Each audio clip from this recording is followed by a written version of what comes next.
যেই রিপাবলিক টিভিতে দিনের পর দিন প্রোগ্রাম করা হয় যেখানে বলা হয় বাংলাদেশ থাকবে কোন দিক থেকে বাংলাদেশ কাইটা ভারতের মধ্যে জুড়ে দিবে, ফেনি দিয়ে কি করবে, সেই টিভির বিরুদ্ধে কোনো ব্যবস্থা নিছে বাংলাদেশ সরকারের পররাষ্ট্র দপ্তর থেকে কিছু বলছে?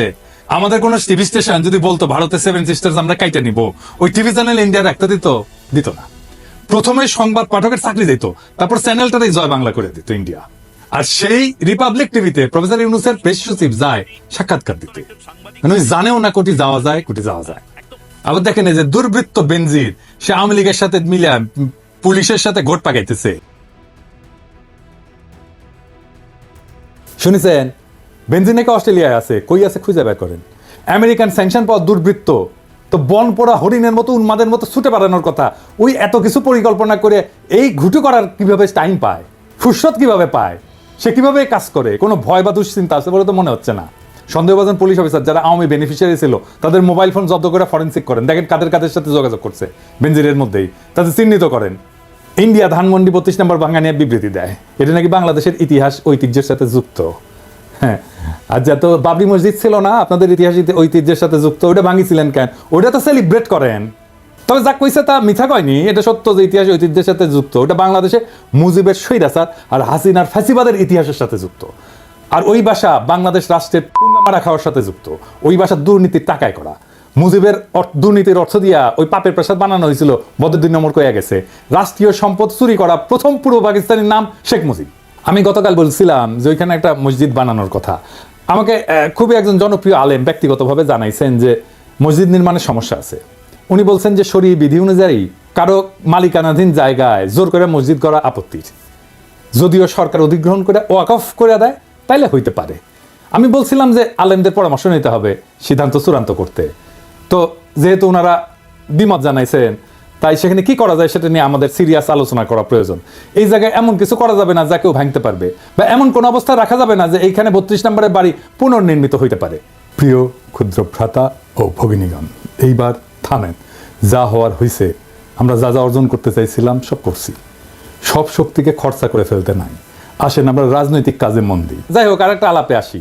আমি জানতে পারছি নানা জায়গায় হিন্দু সম্প্রদায়ের উপরে ভয়ভীতি দেখানো হইতেছে, তাদের বাড়িঘর ব্যবসা প্রতিষ্ঠানে হামলার চেষ্টা চলতেছে। মেহরবানি করে এই কাজ করবেন না। কোনটা পলিটিক্যাল কাজ আর কোনটা ক্রিমিনাল কাজ, এই দুইটা আলাদা করতে পারতে হবে। কোনটা প্রতীকী আর কোনটা প্রতিহিংসা, চান্স নেওয়া, সেটা আলাদা করতে পারতে হবে। কখন থামতে হবে সেটা বুঝতে পারাটা জরুরি। আর একটা আলাপে আসি প্রথম আলো নিয়ে। দেখেন, প্রথম আলোর সামনে আর্মি গার্ড রাখিছেন। ভাই, আপনারা কি হুঁশি আছেন? এইভাবে আপনারা রক্ষা করতে পারবেন?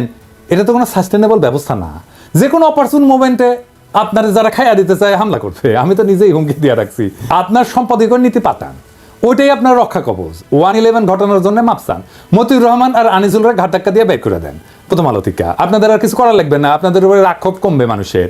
কিন্তু আপনারা তো আর এক হাসিনা, নিজেদের সংশোধন করবেন না, ক্ষমাও চাইবেন না। আপনাদের সম্পাদকীয় নীতির এক্সাম্পল দিই। হ্যাঁ, বগুড়ায় আওয়ামী লীগ জাসদ অফিস গুড়াই দিল বিপ্লবী ছাত্র জনতা, সেটারে প্রথম আলো লিখলো হামলা, দেখেছেন। আর বগুড়ার পত্রিকা করতাল লিখলো গুড়িয়ে দেওয়া হলো। আচ্ছা, এদিকে ওইটি আমার ওই বগুড়ার ক্ষুদ্র ভ্রাতারা ওরা অবশ্য পারমিশন নিচ্ছে আমার। হ্যাঁ, তো পারমিশন নিয়ে ভাঙিছে, ওটা দেখান না কেন ভিডিওটা দেখান। তারপরে আবার চাকফুক ড্যান্সও মারিছে, দেখেছেন।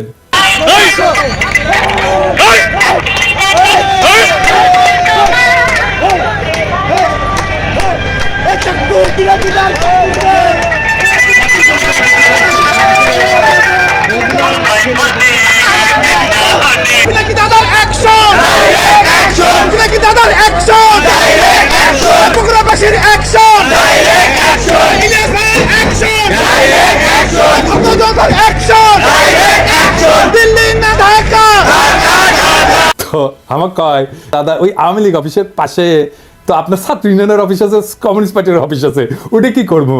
ওটাও তো ভাঙা পড়বি। তো আমি কইলাম ওটা একটু আমার বিবেচনা একটু সারণ দেওয়া যায় না?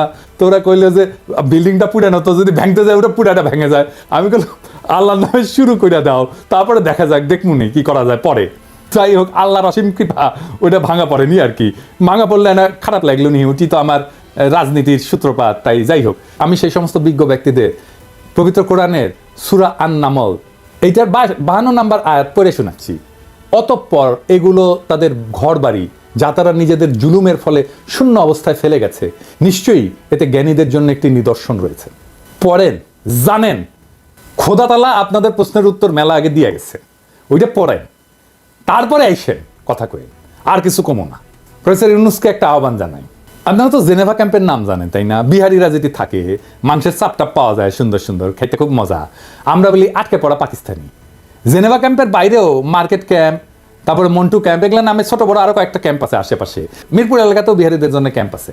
এগুলো অমানবিক বসবাসের অনুপযুক্ত ক্যাম্পে মানবেতর জীবনযাপন করে বিহারিরা। বিহারিদের ঠিক যেভাবে গেটোর মধ্যে আটকায় রেখেছে, সেটা থেকে বাইর করতে হবে দ্রুত। আবার গেটো কি জানেন না? আচ্ছা শুনেন, গেটো কি গুরুত্বপূর্ণ জিনিস, এটা শুনে রাখা দরকার।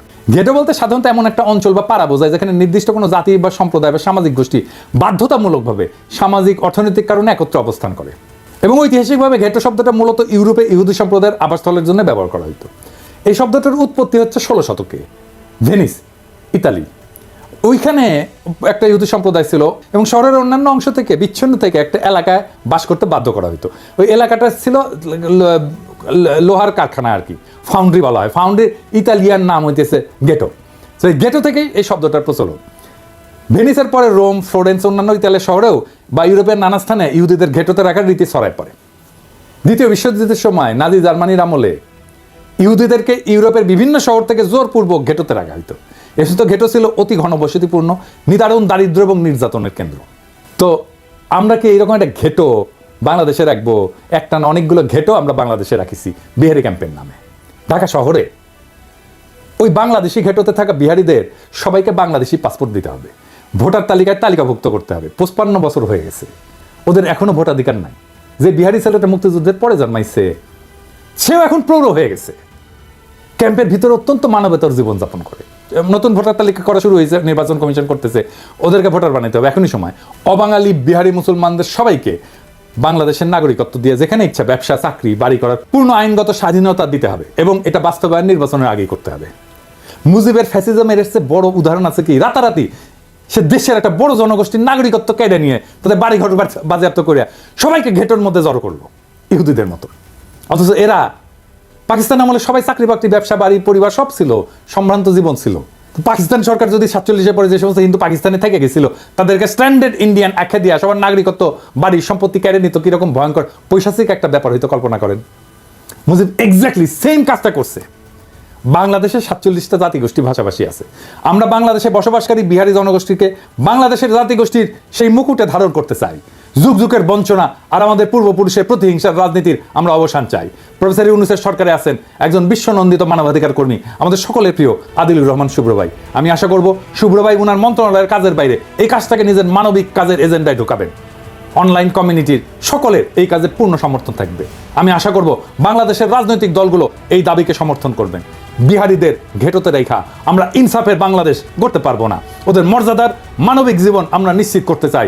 বাংলাদেশের সমাজের মূল ধারায় আপনাদের আগাম স্বাগত জানাই। আপনাদের বাংলাদেশের মূল ধারার পথ চলা নির্বিঘ্ন, শান্তিময় এবং আনন্দময় হোক। ইনকিলাব জিন্দাবাদ।